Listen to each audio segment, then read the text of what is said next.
Bonjour à toutes et à tous et bienvenue dans 101%. Aujourd'hui au sommaire de l'émission Pico Pico, Retro and Magic, la critique du jeu l'antichambre, de je sais pas quoi, de l'enfer sûrement. Mais on commence avec les news.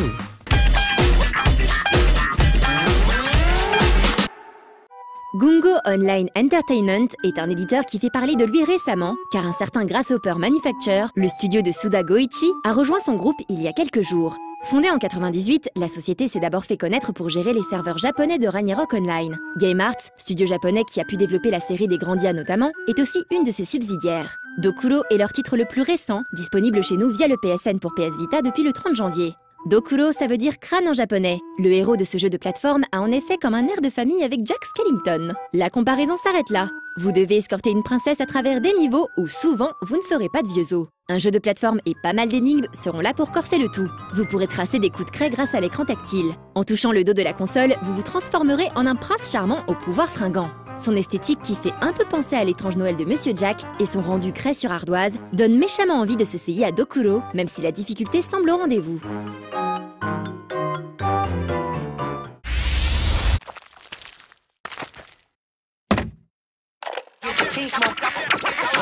Vous avez pu le voir récemment durant un reportage consacré à Disney Infinity et toujours disponible sur No Life Online, la résistance aux Skylanders d'Activision semble s'organiser. Ce n'est pas ça qui semble troubler le développeur qui vient de révéler sa nouvelle série de figurines, Swap Force. 16 figurines dont les parties inférieures et supérieures et les pouvoirs qui vont avec pourront être permutées, permettant ainsi plus de 250 combinaisons différentes pour les fans de la série. Skylanders Swap Force est prévu pour l'automne 2013.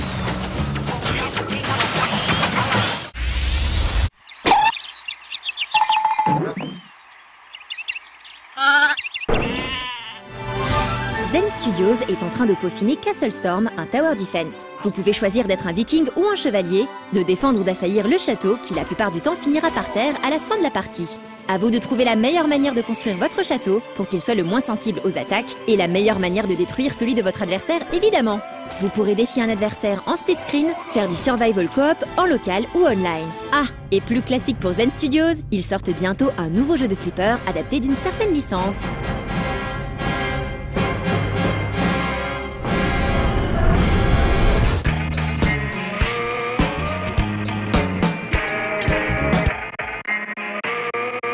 Il y a quelques semaines, j'étais à Angoulême pour tourner Road Trip.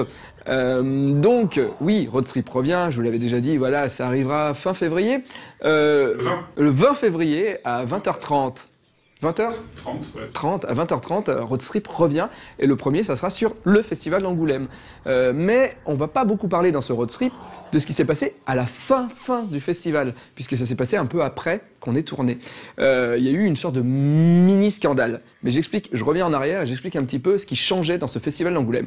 En gros, le président du futur festival d'Angoulême, de celui de l'année d'après, est annoncé à la fin du festival. Voilà. Et il est choisi la plupart du temps par le président du jury et le jury de cette année-là. Et souvent, c'est vrai, on avait un président qui choisissait un pote à lui pour être président dans le festival suivant.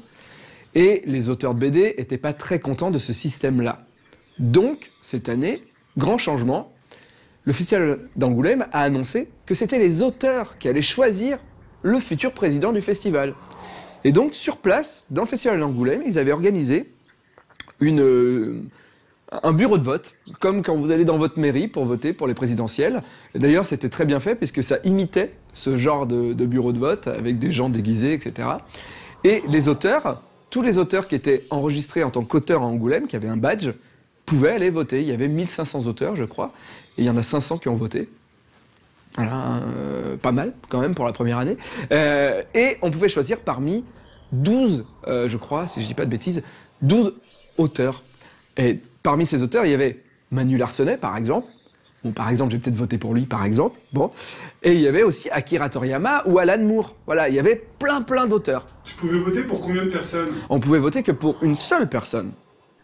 Alors bien sûr, j'ai beaucoup hésité parce que je me suis dit Akira Toriyama quand même, mais je me suis dit c'est Larsenet, c'est le Larsenet que j'aime, c'est à lui que j'ai envie de faire l'amour, donc j'ai voté Larsenet.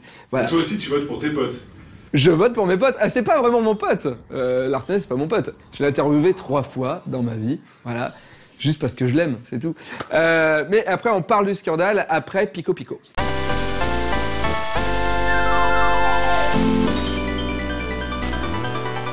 Bonjour et bienvenue dans ce nouveau numéro de Pico Pico. Aujourd'hui on va parler des sorties d'albums, ensuite on regardera Megamix, mais tout de suite c'est les concerts. À la fin du mois de juin, plus précisément le 29, aura lieu à Paris un concert de jeux spécialisé dans les compositeurs français. Ce concert s'appelle Game Music is Alive et on retrouvera des compositeurs comme Christophe Herald, le compositeur de Beyond Good and Evil, ou encore Philippe Vacher, celui de Little Big Adventure et bien d'autres jeux, et par exemple Philippe Gasca, celui de Flashback. Le concert sera animé par Marcus, il y aura aussi des game designers et tout plein de gens qui viendront faire des animations, et vous pouvez déjà acheter vos billets sur le site de l'organisateur Wire Records.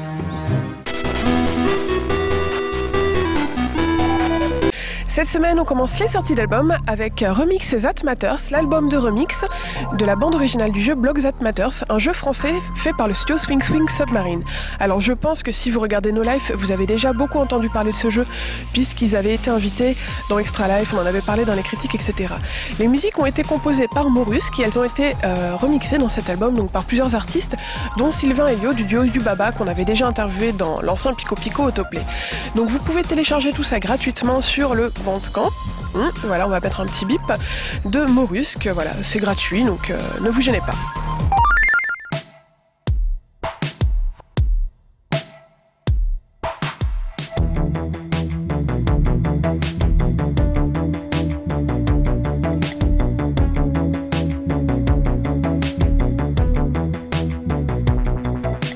Tout de suite, on passe à quelque chose de complètement différent avec The Greatest Video Game Music 2. Voilà, un titre qui claque un peu. Alors pourquoi un titre en anglais, me direz-vous? Un titre qui claque comme ça? C'est tout simplement qu'il s'agit d'un album de musique de jeu joué par l'Orchestre Philharmonique de Londres. Donc le premier était sorti en version physique, là le deuxième le sort uniquement en version digitale sur le site de la Pomme. Dessus on retrouve des jeux rétro comme par exemple Super Metroid, Chrono Trigger, mais aussi des jeux plus récents comme Assassin's Creed ou le nouveau Deus Ex. Donc voilà, tout ça joué avec version classique, avec un orchestre philharmonique. Et le truc rare dedans, c'est qu'on a un jeu indé, c'est Fez.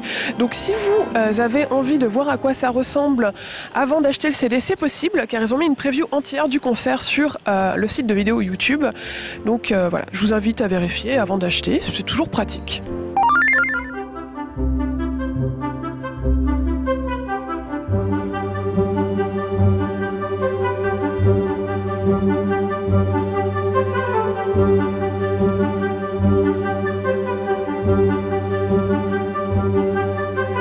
Après cette superbe pochette avec un soldat qui joue de la musique classique au milieu d'un champ de bataille, où ils avaient déjà fait ça pour le premier disque de ce concert-là, on passe à quelque chose de différent, de beaucoup plus pixelisé et de moyenâgeux avec Maldita Castilla, un jeu développé par l'espagnol Loco Malito. Alors Maldita Castilla, un titre en espagnol, le château maudit, ça ne vous dit rien, et oui, en fait, il s'agit d'un nouvel épisode non officiel de Ghouls and Ghosts ou Makaimura en japonais.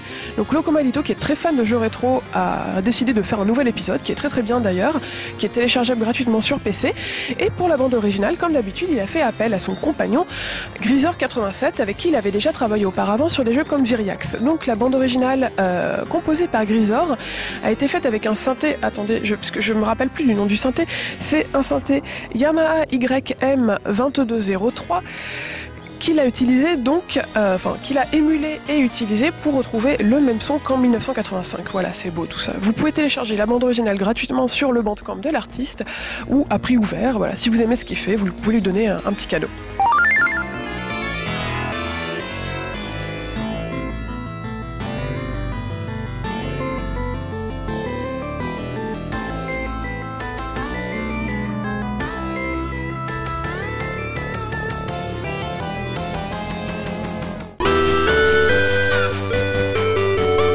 Cette semaine dans Megamix, on est toujours à Akihabara au Club Mogra et aujourd'hui Tom Tsu, le DJ de musique de jeux vidéo, va nous jouer un remix d'un titre sur 3DS, assez rare, d'habitude on a plus des jeux rétro, il s'agit de Kingdom Hearts 3DS. Hi, こんにちは。ゲームソング DJ のトムツーです。本日もですね、日本の秋葉原モグラの方からお送りいたします。ゲームソングリミックスを毎回1曲ずつ紹介しているこのコーナーですが、今回の曲はこちらになります。ドン。先日発売されましたキングダムハーツ 3D のですね、こちらの方からですね、トロンのトロンレガシーザ・グリッドのリミックスでアクセス・ザ・グリッドになります。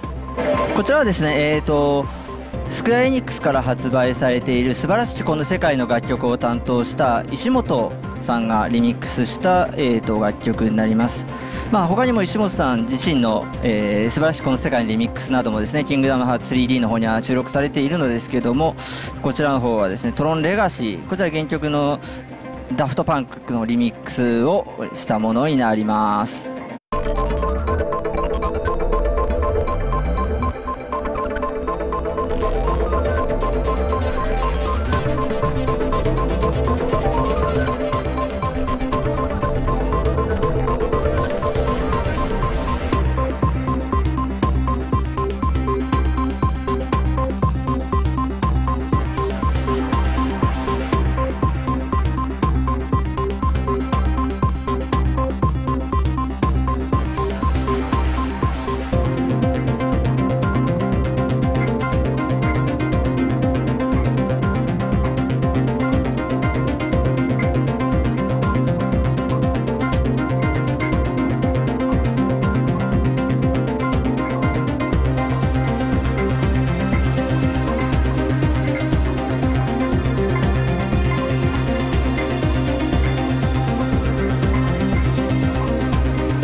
Ce numéro de Pico Pico est terminé, j'espère qu'il vous a plu. Et comme vous pouvez le voir derrière moi, je suis dans un jardin, tout ce qu'il y a de plus banal à Tokyo, au Japon, avec une balançoire. Et ça me fait penser qu'en France, on a interdit les balançoires dans les jardins depuis bien longtemps parce que c'était jugé trop dangereux, alors qu'ici on en a partout.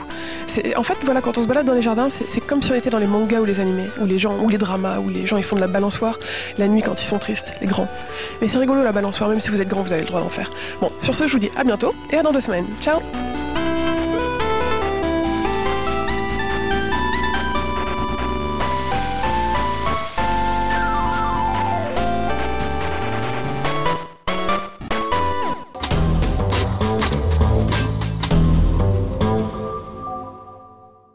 Donc, on revient au mini-scandale du festival d'Angoulême. Donc, comme je vous ai dit, les auteurs du festival ont voté, ont choisi leur auteur préféré pour être président du festival d'Angoulême.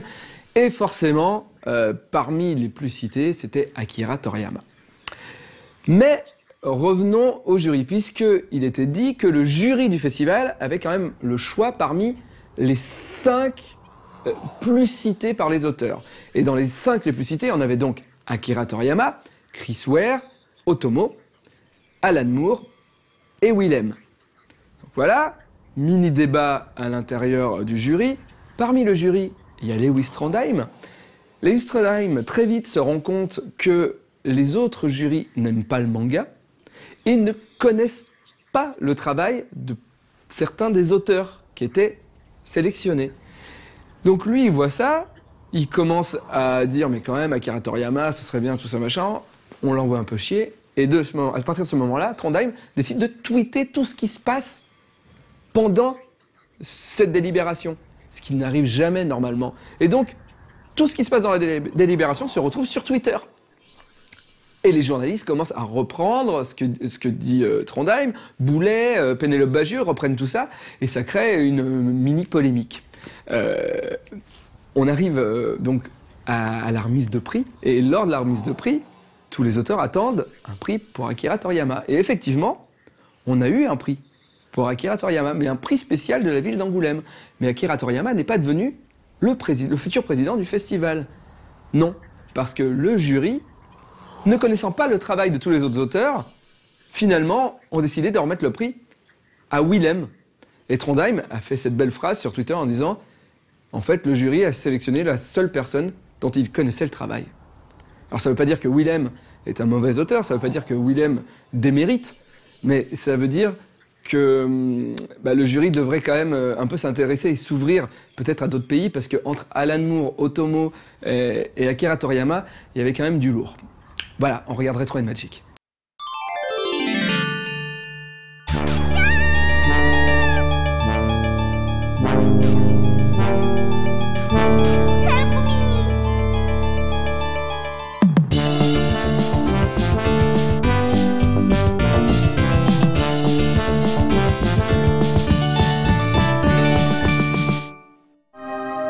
Alors que les RPG sur console mélangent allègrement les genres, empruntant tantôt aux jeux d'action, tantôt aux jeux d'aventure, les RPG PC ont longtemps eu davantage de réticence à hybrider leur gameplay.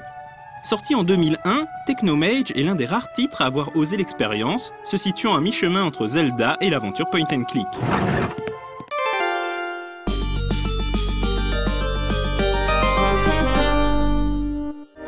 Le studio Sunflowers est sans doute plus connu des joueurs pour sa série Anno, commencée en 1998 avec Anno 1602.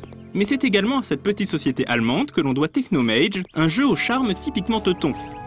Technomage, c'est avant tout un univers, Gothos, où cohabitent magie et technologie, comme on pouvait le deviner au vu du titre du jeu. Les principaux habitants de ce monde sont des sortes de hobbits scindés en deux peuples distincts. Les Dreamers pratiquent la magie et vivent en harmonie avec la nature, tandis que les Steamers préfèrent évidemment les machines. D'anciennes lois stipulent qu'il est interdit à des Dreamers et des Steamers de procréer ensemble, car la naissance d'un hybride des deux peuples annoncerait la destruction du monde. Évidemment, ce genre de prophétie n'existe que pour être transgressé. Le héros du jeu, Melvin, est justement un sang-mêlé, gentil et serviable, dont la seule tare est une incompétence notoire pour la magie. Élevé par sa mère au sein de Dreamer Town, Melvin coule des jours heureux, jusqu'au jour où un mystérieux tremblement de terre fait surgir des souterrains des hordes de monstres vicieux. Ni une ni deux, les habitants de Dreamer Town mettent la catastrophe sur le dos de Melvin qui se retrouve forcé à l'exil. Il part donc à la recherche de son père biologique à Steamer Town, une quête qui le conduira à comprendre sa place dans le monde et au passage sauver Gothos de la destruction.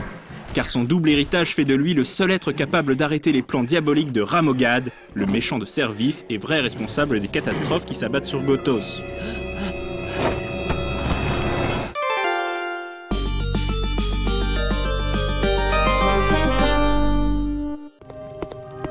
Technomage se présente sous la forme d'un aventure RPG proposant des graphismes en 3D, qu'il faut d'ailleurs souvent faire tourner afin de voir où l'on va. Si les décors sont en 3D polygonal, les personnages qui s'y meuvent sont quant à eux des sprites en 2D.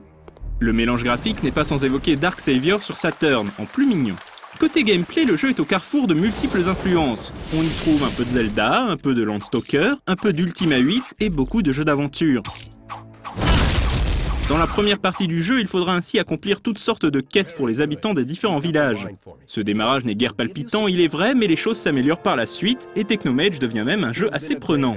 La partie RPG n'est pas oubliée, puisque Melvin engrangera des points d'expérience lui permettant d'améliorer ses caractéristiques.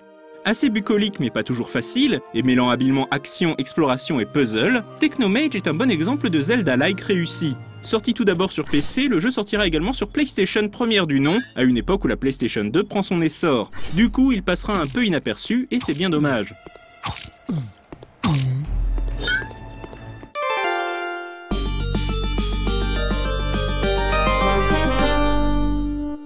Pas très connu mais éminemment sympathique, Technomage est l'exemple typique du bon petit jeu, dont ceux qui s'y sont essayés gardent en général un bon souvenir. Quelques années après la sortie de Technomage, le studio Sunflowers fut racheté par Ubisoft et absorbé par le principal studio allemand de l'éditeur français, Blue Byte. Quant aux créateurs de Technomage, ils fondèrent par la suite leur propre société, Limbic Entertainment, et ont récemment renoué avec la fantasy en participant au développement de Might & Magic Heroes 6.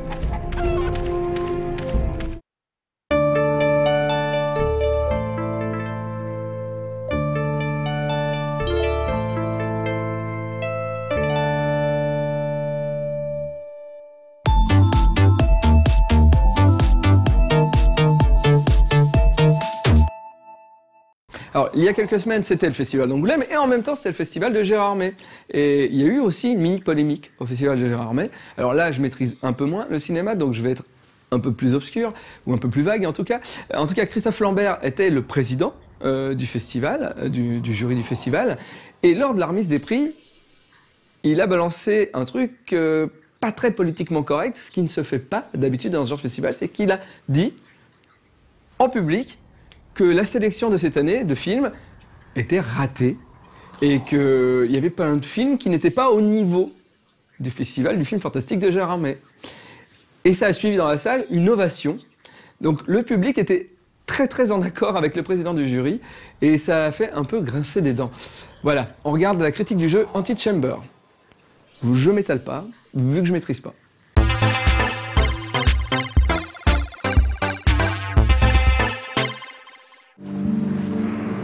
Antichamber est sans conteste l'une des plus jolies claques indé de ce début d'année.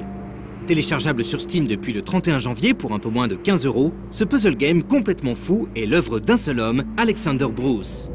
Alexander se présente comme un game designer expérimental et vit à Melbourne, en Australie. Il a fait ses premiers pas en tant que développeur en 2006 en tripatouillant le moteur d'Unreal Tournament, à partir duquel il a tenté de recréer des classiques tels que Snake et Asteroids. Ce faisant, il créa un peu par hasard un système permettant d'appréhender de manière novatrice l'espace et la géométrie. Un système qui le conduira finalement, 7 longues années plus tard, à créer Empty Chamber sur les cadavres de nombreux projets abandonnés. Mais le vrai départ de ce premier jeu remonte à 2009 et l'événement Sense of Wonder Night qui se déroule dans le cadre du Tokyo Game Show et permet à des développeurs indépendants de se faire connaître ainsi que leurs projets en cours de production ou de pré-production.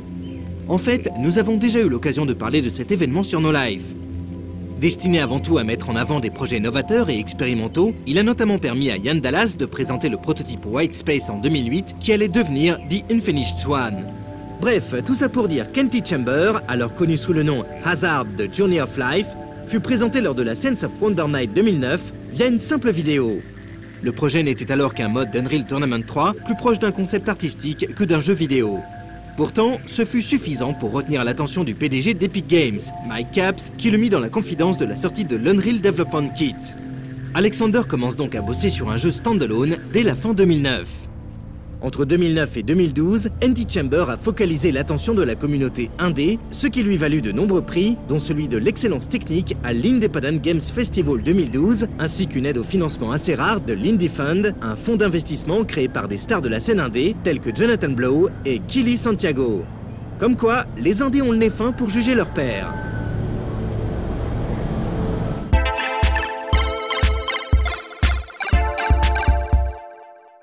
Empty Chamber ne propose pas d'histoire dans le sens classique du terme. On ne sait donc pas qui on joue, ni où on est, ni pourquoi on est là. En l'occurrence, on joue un inconnu en vue subjective qui débute son aventure à l'intérieur d'un cube dont les 4 faces affichent la sortie, la map du monde proposée, qui s'enrichit au fil de votre progression, la liste des touches, et enfin un mur sur lequel apparaîtra tous les conseils et indices recueillis dans les niveaux. Ces derniers prennent la forme d'un dessin auquel un texte très court est associé.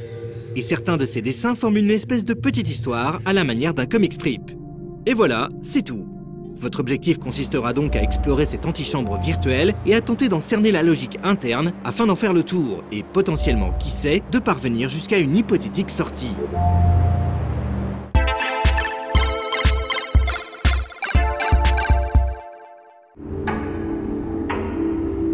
Dans le jeu, après avoir switché son clavier en mode QWERTY, on peut avancer, reculer, marcher tout doucement, se déplacer sur les côtés et sauter. Pas très haut d'ailleurs. Pas suffisamment en tout cas pour espérer franchir certains murets situés au beau milieu d'un étroit couloir. Heureusement, vous finirez rapidement par mettre la main sur une espèce d'arme au design tronesque qui permet d'absorber les cubes colorés de certaines portes ou mécanismes. Ce faisant, il sera ensuite possible de les coller sur l'environnement pour improviser pont, escalier, cale pour bloquer les portes ou clé pour les ouvrir. Mais rien n'est clairement défini dans l'univers d'Empty Chamber. Il faudra donc expérimenter et tenter de décrypter les petits conseils disséminés sur les murs. Déjà, le simple fait de progresser et d'atteindre de nouveaux lieux nécessitera pas mal de réflexion et d'observation. Le fait de regarder par une fenêtre peut tout à fait vous projeter ailleurs. Avancer dans une pièce ou un couloir, en arrière, la tête en l'air ou simplement en marchant peut aussi avoir une influence sur le chemin pris ou parcouru. On a donc l'impression d'évoluer dans une espèce d'énorme Rubik's Cube à la topographie surréaliste. Une porte située au milieu d'une pièce est susceptible de vous projeter à l'autre bout du niveau. Tout est conçu pour challenger la perception du joueur et sa capacité à trouver des solutions originales, applicables dans une certaine mesure à la vraie vie. La progression est grandement facilitée par la possibilité à tout moment d'appuyer sur le bouton Escape pour retourner à la pièce de départ et consulter la carte afin de tenter une nouvelle approche. La carte est en effet composée de multiples points d'entrée et les allers-retours sont encouragés, vu qu'il n'est pas rare de se retrouver coincé ou projeté dans un niveau déjà parcouru. Imaginez le monde d'Empty Chamber comme étant un labyrinthe où chaque passage pourra en cacher un autre, susceptible d'être débloqué via la résolution d'une énigme et vous aurez une bonne idée du jeu.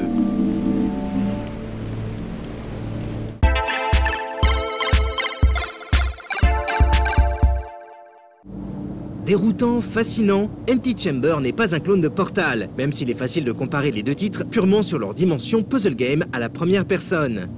Mais là où Quantum Conundrum est un clone du jeu Valve, Antichamber pousse le délire nettement plus loin, via une dimension exploration très originale. Il est facile de se perdre dans Antichamber, et ce, dans tous les sens du terme. Les objectifs ne sont pas linéaires, et il est possible d'attaquer la map de différentes façons, même s'il est rapidement nécessaire de mettre la main sur l'arme permettant de manipuler la matière cubique composant ce monde. L'esthétique du jeu, cubique et dépouillée, renvoie d'ailleurs à la scène des Demo Makers tout autant qu'à divers courants artistiques. L'immersion dans le jeu est totale et facilitée encore par sa prise en main immédiate et par l'excellente bande-son atmosphérique réalisée par Robin Arnott et Siddhartha Barnhurn. Antichamber est une immense réussite à tous les niveaux qui vous poussera à réfléchir outside the box comme on dit, ce qui correspond parfaitement à la topographie surréaliste du jeu.